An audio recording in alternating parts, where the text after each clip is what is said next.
Hi everyone, and welcome to a new series of videos where I'll be looking at the recent cinema releases. In tonight's episode, I'll be looking at Micheal, a biographical film about Michael Jackson. Then I'll be looking at a horror film called Obsession, about a boy who gets a wish and it all goes horribly wrong. Next up is Passenger, an American supernatural horror film. Mixes the genre of the road movie. And finally, I'll be looking at the smash hit Backrooms, an American sci-fi psychological horror film directed by Ken Parsons.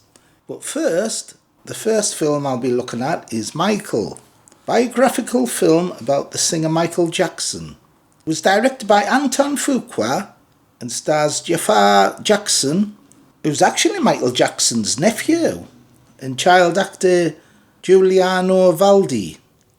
The film runs 127 minutes and is budget between 155 to 200 million. However, it's already a massive success. The film covers Michael's life from his Jackson 5 days through to the bad era of the late 1980s.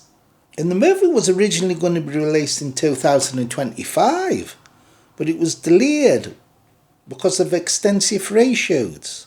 Jafar Jackson also did some vocals himself, blending his singing with Michael Jackson's original recordings. So I thought the film had great performances, especially Jafar Jackson, and also liked his abusive father, that was quite good. However, unfortunately, the film ends in the late 80s. So the film goes up to 1988, with the title saying his story continues. And there will be a sequel, it's in development. However, it'll probably be at least a couple of years. And I found it a bit disappointing because I was expecting to hear more about his later life, especially the child abuse allegations. And the film doesn't even touch on that, it doesn't even get mentioned once. So it's sort of like a sugary sweet portrayal of Michael Jackson, all the good bits about him and nothing about the dark parts about him. And it's almost disrespectful and unethical. It should at least have been mentioned. However, I think they had to do extensive reshoots of the ending, so that might explain why. So hopefully if there is a sequel, it'll cover his later life.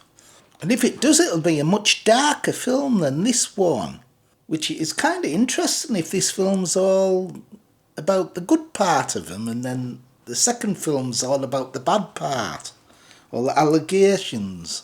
It has a strange title as well, Micheal. I wonder if the second one's going to be called Jackson. However, I thought there were some wonderful performances. I love the music set pieces, especially Thriller, where you say the cast dressed as zombies. I thought that was great. And if it wasn't that the film ended in 1988, I would have given it a much higher mark. But unfortunately, because it misses out a lot of his story and just focuses on the good parts about him, I can't really give it that high a mark. So I think I'd give this one an 8 out of 10. Although I really enjoyed it, I was disappointed that it didn't cover all aspects of his life. However, if you're a fan of Michael Jackson, you will really like this film. I love my family, but I just want to do my own thing. Just have all these ideas in my head. Just got to get them out. And do it, Michael. Not a little boy anymore. Next, we'll look at Obsession, a supernatural psychological horror film. It was written, edited and directed by Curry Barker in his theatrical debut. So the film focuses around a character called Bear, who uses a supernatural object called One Wish Willow to make his crush fall in love with him. So it's very much a bit like The Monkey's Paw, where it all goes wrong.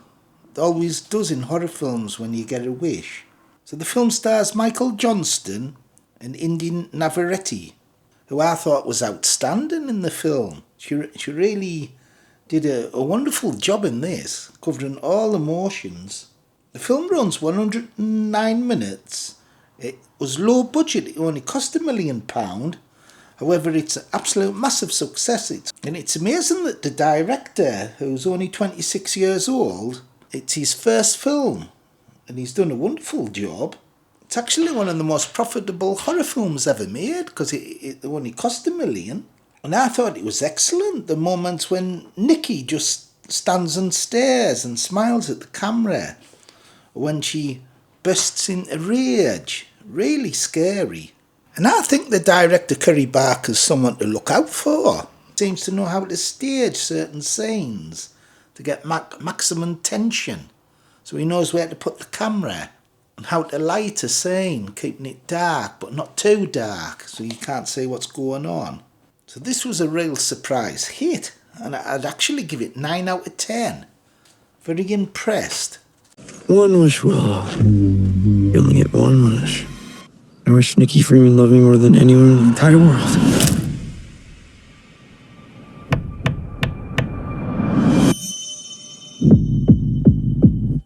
Next up, Passenger, another American supernatural horror film, directed by Andrea Overdahl. It stars Jacob Scipio, Lola Bell and Melissa Leo. It runs 94 minutes, costs $15 million, and it's made back $18 million. The plot follows a young couple who are driving in a van and they witness a fatal highway accident and soon discover that they're being hunted by a supernatural entity known as the Passenger. So reviews have described the film as a blend of a road trip horror, folk horror and supernatural horror, with monster movie elements, making it one of the most unusual projects. So it's a road movie gone wrong. However, I had problems with it. I thought there was some illogical scenes, stuff that doesn't make sense. That's the trouble with supernatural beings. There's got to be some story logic to it. Whereas in this film, there's just weird stuff happens for no apparent reason.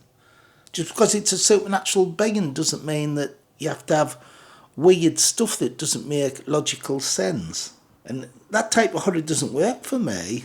And there's also some very OTT moments. I prefer more subtle horror, like in the previous film Obsession. However, the locations are good and there is some good jump scares that do work. But for me, I was disappointed with this one, so I'd give it a 6 out of 10. I saw these on the car last night. 3 scratches just like that. You didn't stop, did you?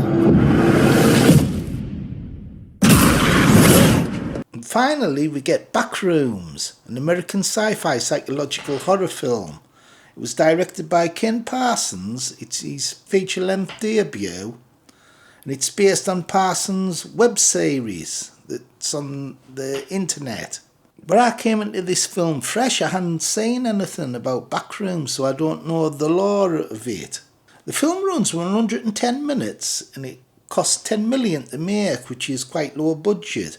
However, it's a massive success. So the film's based on a viral internet phenomenon called the Backrooms, which began posting online in 2019, showing endless yellow office-like rooms.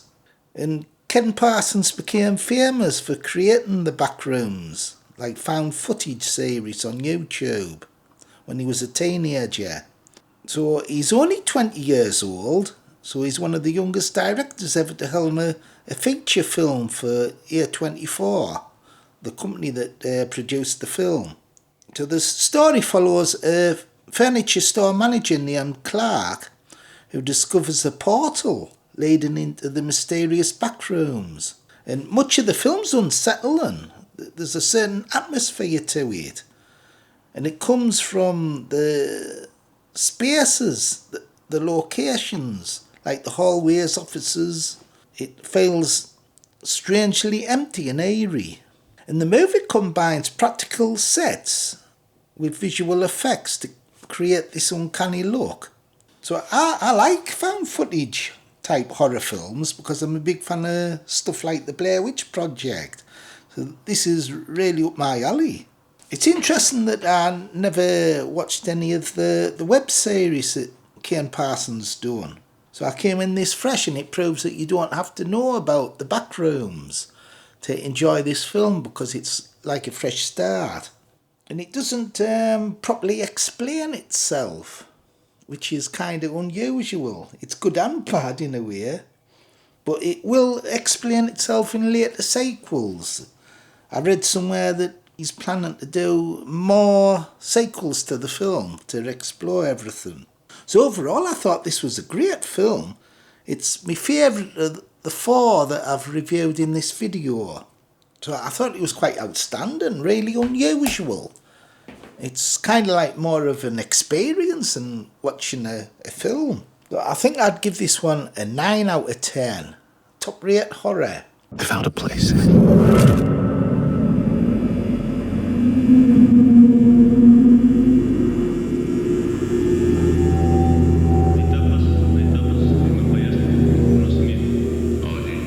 So anyway, I hope you enjoyed the video.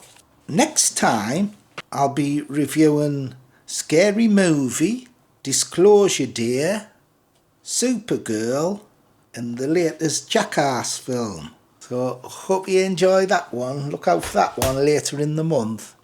Bye everybody, bye. Bye.